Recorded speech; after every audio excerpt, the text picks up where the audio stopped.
Hey, what's up guys, Sir Emanon here, bringing to today a bit of a preliminary deck profile slash theory video. I hesitate to call these deck profiles because I always feel like, deck profiles should always be as refined as possible in my opinion, and this is, I would say, not one of those cases. It's very much still in testing, and a lot of people have been playing a lot more actively than me, obviously, so these are just from purely my own personal experiences and just what I found to be what has worked best for me, at least. So yeah, this is going to be Dragon Link, of course. You guys saw the video that I posted a couple of days ago, and my uploading schedule is going to be a little bit infrequent. School started up again for me 2 days ago, so with the semester kind of heating up again, and I'm kind of getting down to the wire here as far as finishing up school within a couple semesters. I really won't have as much time necessarily, like just in general. But you guys, I hope, are going to be pretty understanding. You guys are awesome as far as, just being nice to me. So I do appreciate that. But yeah, we're just going to go ahead and talk about the deck and share some thoughts. And if you guys have any feedback or opinions, as always, be sure to let me know, and I will go ahead and have a look. But yeah, this is going to be a video that is going to be structured a little bit differently. So I'm going to just run through this list card by card, and then I actually have the same list saved, but I have the cards rearranged in a different order that will make more sense than just going through things like alphabetically or like go monster spell trap, because it conceptually obviously doesn't make a lot of sense.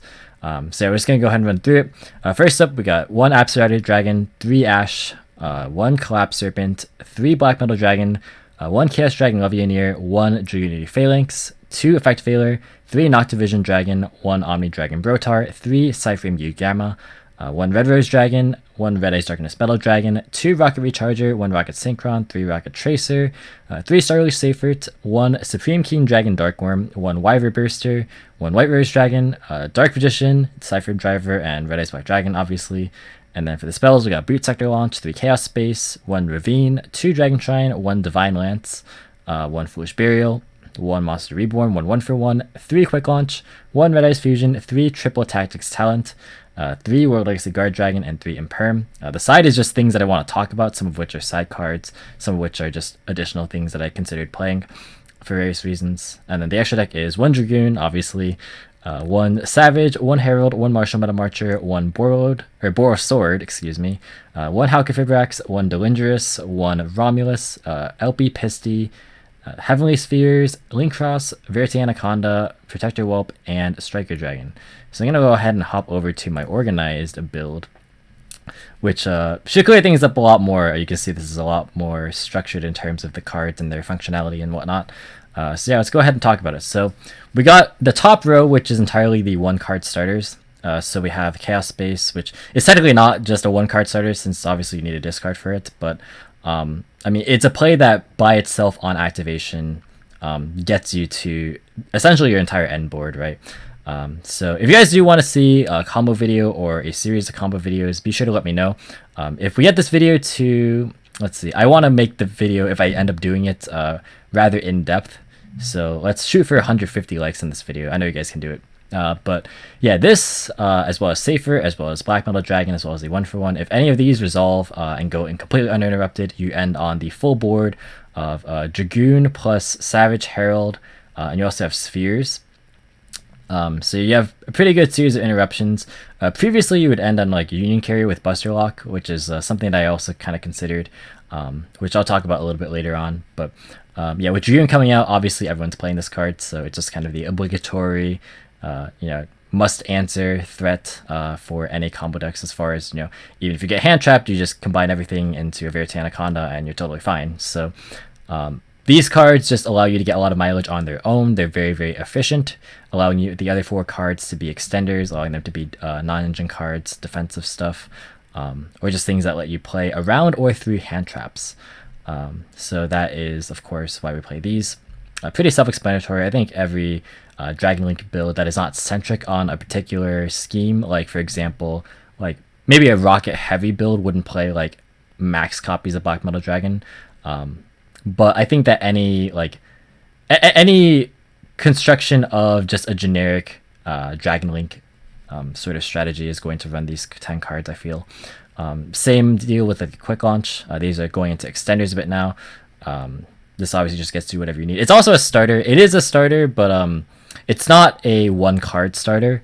So there's not really a term for these that is widely used. Like for example, we use terms like superior extender and additional extender. There's not really a type of delineation for starters in that regard. But I guess you could call these maybe, I don't know, independent starters in terms of the fact that they just by themselves get you to where you need to be. And these are still starters as far as like getting you access to your engine by themselves without requiring any other setup. But they, again, aren't going to complete your end board for you. So you can call like Quick Launch, Dragon Shrine, and Foolish sort of like just the regular starters. As far as, these getting you access to rockets, this gets you access to either sending Router, which gets you a rocket, or of course you can send Dark Worm, which I'll get to in a little bit. And then same deal with Foolish, obviously. And then we have the superior extenders. So we got Collapse Serpent and Wyvern Burster, of course, for safer in Chaos Space. Red MD, which is obviously for Black Metal and just generic LP plays, getting Black Metal, linking it off, and then getting this. Reborn. And 3 World Legacy Guard Dragon. These are some of the best extenders for when you do get hand trapped. These are like the extenders that are good to draw by themselves, but are also like part of the above 10, as far as just being a native part of the way that these 10 operate. Like you run through any or all of these cards, right? But the Reborn cards, the Reborn spells, that is, these are cards that are good to draw in tandem with like all these above starters. So that like if you do get hand trapped, or if you just want to end on a bigger board, which you actually can't really end on a bigger board, honestly, if like your entire one card play does get unhindered. So like they're just good for follow-up plays in that case. But yeah, this is mostly just for hand trap insurance, because hand traps, of course, are everywhere. So you definitely need a way to play through those. I don't think this needs much explaining either. Then we got the Rocket Package, which is the Router, the 3 Tracer, the Recharger, and the Synchron. I didn't really categorize these as far as like superior versus additional, but you can consider Tracer to be superior and the rest of these to be additional. So I guess like this is maybe more of an appropriate way to line these up. But Tracer, of course, being the focal point of the rocket engine, just getting you free pluses. And it's a little bit more important if you are playing the Garden Rose Maiden stuff, because Black Garden is like another extender that you use to bring this back, and this also helps you get into Garden Rose Maiden to begin with, because you sync this with a Link Cross token, and like you can bring it back off Middle Marcher, so you can sync with it that way. Or if you like get it off, say like the Ravine play, if you want to like search Ravine off of the Romulus instead of the Divine Lance, you can go ahead and go for that sort of route where like you go, you turn Romulus into Link Cross, and then you can like make 2 tokens, and then like you can like do the Halka Fearback's play, and then like Marcher back this, and then this can bring you back, or bring you into Maiden. There's like a bunch of ways you can do it, like making the Maiden with this, or again, like regardless of how you use the Maiden combo, like if you use this, or if you use like the Red Rose, there's like plenty of ways to get there. You can bring this back off the Garden Rose Maiden, and that's how you make use of this a bit more effectively, I feel. But in this sort of build, it's just there as like the best rocket name, essentially. So it's just like one of the better extenders, and it's like really, really accessible through obviously Quick Launch and ways to dump apps router. Speaking of which, this is the way that you just want to search the Tracer. I've thought about playing multiples of these in some instances, because like it's nice to open with Safer, since you can like pitch it and be able to search a Noctivision that gets you Tracer. So you have like, it's kind of a way to play through hand traps, because like then you can start chain blocking Striker, chain blocking Romulus with the Noctivision draw, and then you don't even have to like worry about the Ravine, like and accessing the rockets via like LP, for example, because you already have like the router access at that point, right?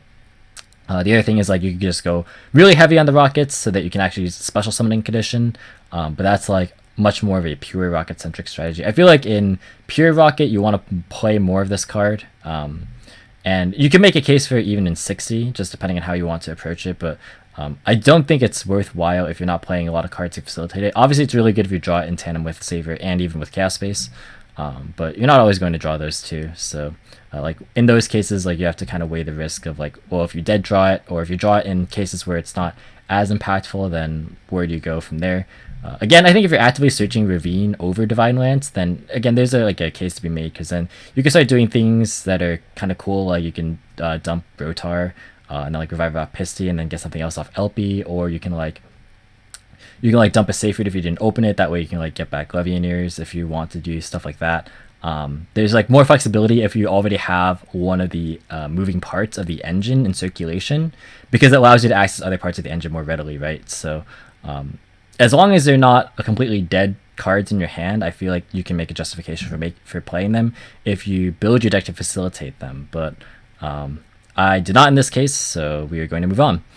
Next up, we got 2 Recharger. I'm not playing Silver Rocket. I just feel like that card, without playing stuff like Abomination to like trigger it, you just generally want Recharger, I feel, because it's more versatile. It's kind of just better to draw. You don't want to draw it necessarily, but it's fine. I'm playing multiple of it just because I want Tracer to always have a level 4 in the deck, so that I can always freely go into Savage if needed.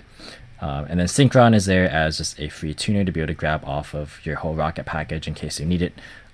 There's actually not that many tuners in this deck, surprisingly. The only tuners are, besides the hand traps, are this and the Phalanx and also the Red Rose. So not a lot of tuners access.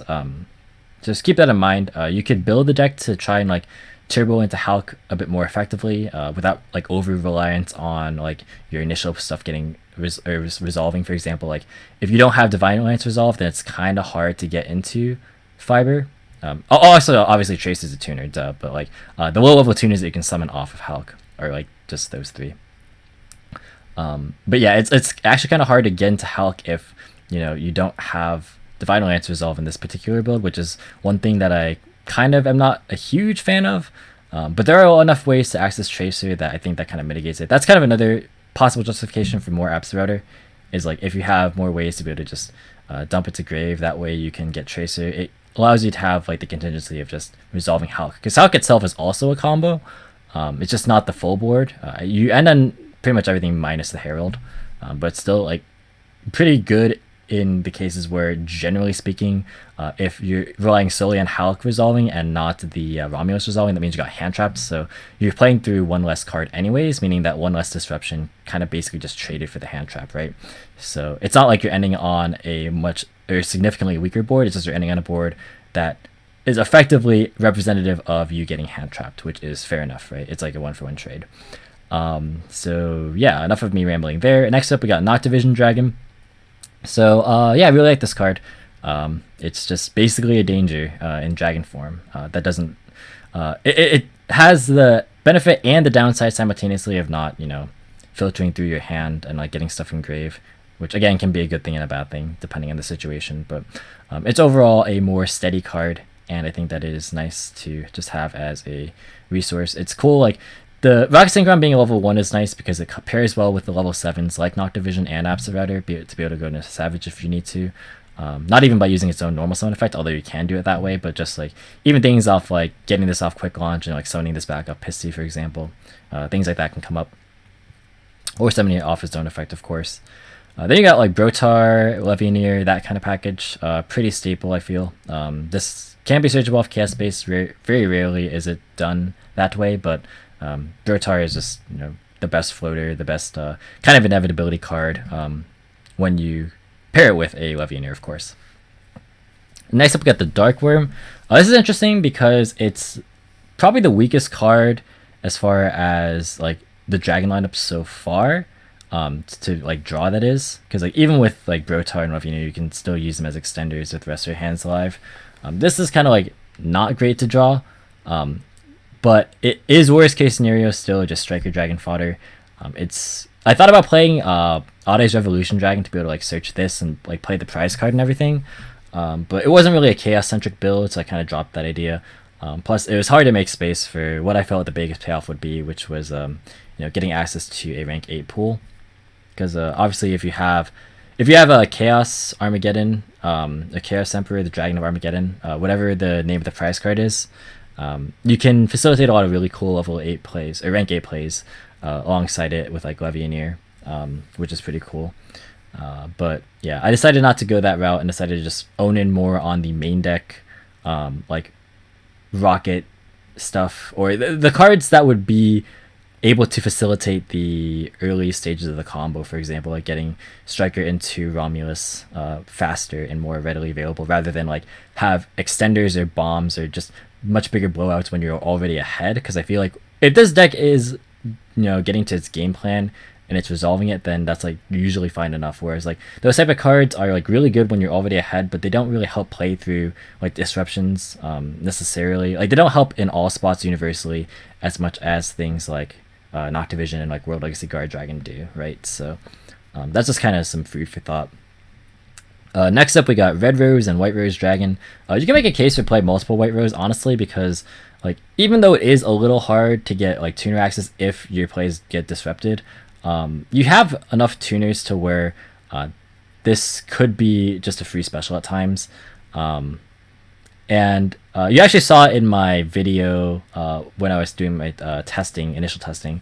I was playing an Unexpected Die package. I since dropped it because like I got kind of tired of drawing it off Chaos Space and drawing the Unexpected Die off like Noctivision and stuff when I was already playing just like dead cards that didn't really help.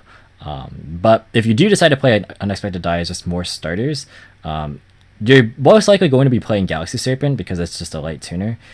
So this would be just a free extender in that regard, like when you do draw a die, or even if you draw like the Galaxy Serpent straight up, like it's fine to be able to have like a free Halka for Brax or a free Romulus, and obviously a free Striker Dragon play. So like this card is actually not that bad to draw. Red Rose is a little bit more unfortunate in certain cases, simply because like it's the card that you want to be summoning off Hulk a lot of the time.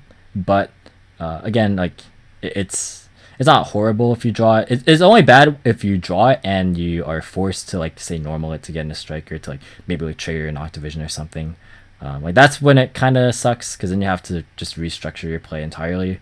Not like so much so that you're like completely just changing the way that the deck plays, but it is enough to like make a difference when you do have to use it in those cases. So we got that, and then we got the Field Spells, the Boot Sector Launch, and the Dragon Ravine. Ravine is an interesting card because like most people, of course, are going for the Divine Lance play, myself included, but there's merits to going the Dragon Ravine route as well, because it makes it so that like you can get to your rocket portion earlier, and depending on how you want to again utilize Tracer, that could be beneficial. And this is more alluding once again to the Garden Rosemaid and stuff. So yeah, I definitely think that there's an argument to be made that like this can be prioritized if you want to, but it does require a little bit more resources, a little bit more setup. But it is inherently less bricky because it can also act as a starter in cases where you do draw it and you open things that are good to discard, things like Dark Worm, or like Send Dark Worm just in general, or if like you open Absorouter, just stuff like that. It does more in isolation, like much more in isolation than than Divine Lance. So I generally like this card more, and it took me a while to get accustomed to actually searching this off of the Romulus because I was so accustomed to grabbing Ravine, but times have changed and so have I. Anyways, we got Phalanx, which is a brick. We got Divine Lance, which is also a brick. Bricks in the sense that like they're part of the engine, but like you don't obviously want to see them. Like Phalanx can be interesting to draw at times. Usually it's a bad card to draw, but you can do things like summon it from hand with Romulus. You can't use it as link fodder, but like you can turn Romulus into Link Cross and then like still synchro with it. So like there's stuff you can do with it. It was like a very, very minor thing though. And then you got the Red Eyes Dragoon package. This needs no explanation. Next up we got 3 Triple Tactics Talent. This is an interesting one. I think that this is a lot better now that Dragoon is in the format, because of the fact that of course going second, it helps you just kind of combat it. You can take it and then just start to clear your opponent's board if you're able to force it, which is really, really nice. The other thing too is that it's really good against Gamma, because if you get Gamma'd, then you just take their Gamma and then you go into Hulk, and once again Hulk is just a full combo by itself. So I really like it for that purpose. And worst case scenario, if they hand trap you that isn't Gamma, or like if they don't have a Dragoon and they still interrupt you by some monster means that allows you to activate it, you just get to basically make use of it however you see fit. It's like really, really versatile. It's obviously not always live, But I mean, neither is like Call by the Grave, and people obviously consider that card to be like a really good contingency card in spots where you like get interrupted, right? So I mean, like the argument of like, oh, this card isn't always live, I don't think really applies because I mean, yes, Call by the Grave is arguably more versatile, of course, because it being a quick play spell allows it to be a defensive card a lot more often, and in a lot more spots perhaps. Like you could make the argument of like flexibility, and that's perfectly valid. But I think that this is flexible enough in its own right as far as like its own functionality, and it has like unique applications going second, that definitely is worth taking a look at, I feel. Then we got hand traps because I feel like you have to run hand traps. I cut the third Veiler to make space for. I made space for something. I can't quite remember what it was, but I think it was a third Tactics actually. I was playing like other cards, but yeah, I had to cut down on Veiler. And then we have Ash, Gamma, and Imperm. Yeah, people have been telling me, thank you guys for telling me, by the way, in the last video about how every deck seems to just play through Nibiru, and I totally see that because this deck plays through Nibiru pretty well in a lot of cases. And like obviously Rock plays through it very well. And then some decks are just not affected by it, like Invoked Dogmatica. Like that deck doesn't care about it whatsoever. So yeah, definitely I think it's a good call to just not play Nibiru at the current moment, at least in the main deck. So side deck, like this is all kind of just standard side deck stuff. I'm not really gonna talk about this, but like this is standard side deck things that you can play. And then starting off with the Violent Cube in the side deck. Actually, we'll go to the extra deck first, then we'll talk about like this quote-unquote side deck, like extra things that maybe are worth talking about and discussing. All right, so we got Dragoon. Then we got Borosword Savage Dragon, which is really good, obviously easily made off of Tracer, and is like one of your end pieces, of course. Pretty reliable. Every deck's making it as well. We got Herald, which you can make early in the combo. Ideally, like if you make it with Red Rose, or if you're playing the Violent Cube, you get value off of it. So like that's also really nice. And it's it's kind of unfortunate that you make it after you do your big Hulk push, because like you get Nibiru'd and then sometimes it still does suck because you don't really have, like, it messes up with your ability to guard dragon correctly. And obviously when you run through like your two most powerful starters being like extra deck starters being Hulk and Romulus, it becomes difficult to kind of recover in certain spots. But you have enough like generic tools to be able to like combat that, especially if you committed only like your one card plays to it. Marcher, which is obviously what you want to utilize with your Divine Lance play. And then we got Borosword, which is better than Access Code in this deck because of guard dragon restrictions and just being very flexible, not having to worry about like length 3s to get the most value out of Access Code. I think it's better in this deck personally. And then we got Hulk, of course, and we got Delindrus. This is possibly a flex spot. The way that I have structured my combos, it is not really a flex spot. If you want to check out like a lot of the combos that I would probably talk about, again, check out the DB Grinders channel. He did a series of very good videos on this deck, so would highly recommend it. But yeah, Delindrus is useful for being able to just take advantage of the fact that you don't really have to summon off a Brute Sector launch until much later in the combo, and it's a good way to consolidate your guard dragons into something that's useful because there's like multiple ways to get rid of these, given the fact that you probably already used Romulus, and like making seal in like the main monster zones doesn't do anything, of course. So like this is one of the highest value cards you can make in that scenario, or just in like cases where like you need to use guard dragons like in awkward spots, like for example maybe like you have to use like World Legacy guard dragon to move something. Then we got Romulus, of course. The summon from Hand effect comes up very infrequently, but when it does, it's like really nice to have, so just keep that one in mind. Then we got Elpie and we got Pisty, of course. We got Heretic Seal. It's a shame that we can't really summon this first. I would ideally like to be able to summon this first in the extra monster zone to just have even more insurance against Nibiru, because like in the pure-ish rocket build, like the build that Shimping won the UDS with, this is a very nice way to just ensure that you are safe from Nibiru, because you know, just getting free bodies like after the fact is really nice. And like you don't have to like lock yourself into hard negate like Herald or Appaloosa first, which is cool. Then you got Linkross, and then you got Anaconda, Protector Whelp, which is pretty important in spots where you need to go Linkross into LP into a Protector Whelp. Comes up quite often actually, especially through disruptions. And then Striker Dragon, which is necessary for starting everything. Alright, so the extra deck is, or sorry, the side deck here, starting from the Violent Cube onward, is just things that I consider testing or have already tested. I actually think I've tested all of these at some point. So starting with the Violent Cube with the Living Fossil package. So here's the deal with the Violent Cube and Living Fossil package. It's really strong, especially when you can slide into Smoke Grenade and Thief for going first. And honestly, if Smoke Grenade didn't exist or was banned, I probably wouldn't even consider playing these two at all. Because I think that Violent Cube as a standalone card is weaker than Red Rose Dragon if you draw it. Because like it's literally doesn't do anything on its own other than go into Hulk, which, I mean, if you already go into Hulk, then like you could play any tuner in the entire game, so like that's kind of just a moot point. But further than that, if you start off with Black Metal Dragon, you can go into the Violent Cube play no problem. But say like your hand is safer, and you don't have any other extenders for some reason, like maybe the entire rest of your hand is like, I don't know, like tactics, like a couple hand traps. Maybe you have I don't know, one of the Red Eyes fusion materials, right?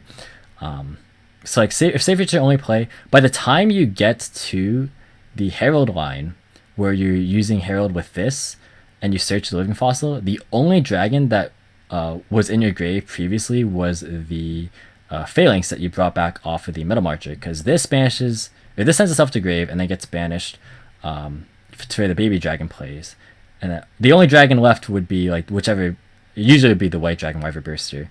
And this obviously can't be summoned off of the Living Fossils. So like in very niche scenarios like that, you can't actually use Violent Cube. And I know it's such a small percentage of like only drawing this without any other extension, but I want the one card plays to be as streamlined as possible to where like they can work actually in isolation and you don't have to worry about committing another extender, because the thing is that it mitigates the advantage of you playing like Safer as like a one card starter piece, right? Because the whole idea is that you don't have to commit another extender until either you get hand trapped, or if you don't get interrupted at all, you just save everything for the next turn and you just make a huge push. But if this requires you to already commit another card such that a dragon is in your graveyard by the time you search Living Fossils, you can actually bring it back and then make your guard dragon plays, then I don't think it's doing its job quite effectively enough. So just things to keep in mind, I feel. I just think that like that kind of reason, as well as, you know, just the fact that the Rose Dragon's are actually not that bad to draw. Especially White Rose is not as bad to draw as like it would initially seem. I just think that the Violent Cube package is, you know, it has things about it that I dislike more. I don't think it's a bad package by any means. Obviously, it's very good because like a lot of people are playing it. I just still feel the Red Rose Dragon package is slightly better, and that is a personal preference of mine through my experience. But you guys can tell me if factually or statistically there are other merits to playing this engine, because realistically, like, you're summoning these off LP, the Red Rose and the Violent Cube, right? And then you're getting White Rose Dragon off the Red Rose or Living Fossil off of the Violent Cube respectively, both of which represent an additional extender. So it's like you're getting the same number of monsters no matter what. So I mean, like, you can argue that Living Fossil in isolation is better than White Rose in isolation, but I mean, it's like if you're getting hand trapped and you're opening like one of the cards that isn't one of your stronger extenders anyway, then I don't know, it feels like a weak hand to begin with, right? So I don't know. I just think that it's better to have cards that are live on a more consistent basis. And I actually do think that these are more live more frequently. Again, if Smoke Grenade Thief wasn't in the game, I actually probably wouldn't consider these as heavily as I am, at least. Next up, we got the Garden Rose Maiden package. I really love the Garden Rose Maiden stuff. And I keep going back and forth on it. I want to play it, and then other times I'm like, man, drawing Black Garden sucks. But I mean, it's really cool. You can structure your play very differently from how you used to. There's like lines where you can go Appaloosa first and then go the LP route, Or you can do stuff that's really cool with Union Carrier because of its arrows, and like you can actually even play Crystal Wing as insurance against Nibiru, and then like bring it back off the Garden Roseman. There's like really cool combos you can do with it. And again, like if you guys do want to see a combo video, be sure to let me know by leaving 150 likes in the video, and I will bring that to you and showcase the Garden Roseman and stuff because I do think it's really cool. But yeah, I just think that it's tough to find extra deck space at the moment, especially with Dragoon. That's kind of the one thing that I really don't like about Dragoon at the moment is this. It takes up so much space, man. Like you could, like you could honestly play, you can honestly play a lot of other things if you wanted to, because the 2 extra deck spaces is a lot. Granted, Dragoon is a very powerful like card in its own right, just in isolation. And it's also good when you, of course, get interrupted to the point where you just consolidate everything into a Verite Anaconda into a Dragoon and just hope that everything works out. But, you know, it does suck that you kind of have to cut out, you know, cards that could be really interesting, like this package. Same kind of goes for Fusion Trish. So I mentioned with the Lindris that this is like one of the neat, or like one of the cleanest ways to be able to consolidate your Guard Dragon package. This I think is a close second. In some cases it's better, in other cases it's worse. So like there's a lot of things you can do with the Trish. Obviously the extra deck rip is really powerful, but like depending on what you banish off of it, you can do a number of things. You can like do the Tempest play to search Draco, or you can go for the Thunder Dragon route if you want to incorporate what would probably be higher ceiling but just a lot riskier. But yeah, there's definitely ways that you can utilize this to your advantage. And there's even combos with VFD for it if you are interested in that. I'm pretty sure Shimping has content on it somewhere in YouTube, so definitely just look for that if you are interested in that sort of play. But yeah, I think that's gonna do it for this video. It's not really, I didn't really explain anything revolutionary. I don't think I brought anything super new to the table that people didn't already know, but it's just sort of like thought processes, why I think about things a certain way, why I incorporate certain cards and not others, how I kind of approach the deck in general. I guess it's just kind of more of a theory video than anything else, because if you are a seasoned Dragon League player, or if you're a seasoned player in general and like have familiarity with this deck, like none of this should be any new information, I feel. Maybe that's just me, considering that I haven't really been paying attention for a while, and that's just what I can think of off the top of my head from my first week, basically back into the game. But yeah, I mean, like it's basically like the deck isn't solid by any means, but it has a very solid foundation for people to test and build upon.